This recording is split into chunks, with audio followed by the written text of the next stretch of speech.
A lawsuit filed in federal court is targeting Vermont's new GMO labeling law. The Grocery Manufacturers Association says the law is unconstitutional. It's asking the court to strike down Vermont's law, saying the state has no right to regulate foods. Here's WPTZ's David Schneider with a reaction to the lawsuit. David. Hi, Steph. Well, as you pointed out, legal experts we spoke with today say plaintiffs will raise constitutional concerns surrounding the GMO labeling law, and they say this lawsuit, certainly no surprise.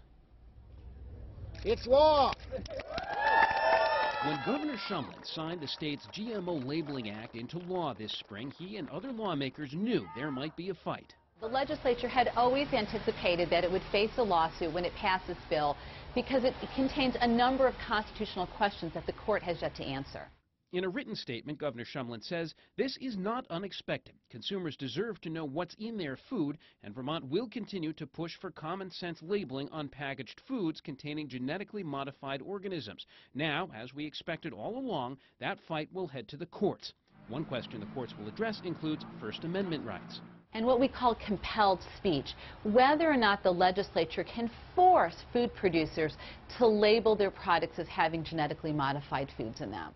Beyond compelled speech, the lawsuit will likely raise other questions, including whether or not federal law preempts state law in terms of food labeling. And another question is whether or not, by requiring food manufacturers to label just for Vermont, whether or not that's in violation of what we call the Commerce Clause, whether that affects interstate commerce unfairly. But supporters of GMO labeling have not wavered in their support. One federal lawmaker is disappointed in the suit. Why sue when what you're trying to do is deny information to consumers? And the opponents of the labeling argue that the consumers don't need to know. And I just don't get that. Hannah says, however this ends, it is a fascinating legal situation. This is an incredibly interesting case because the Constitution never contemplated genetically modified foods and therefore never contemplated how we would regulate those.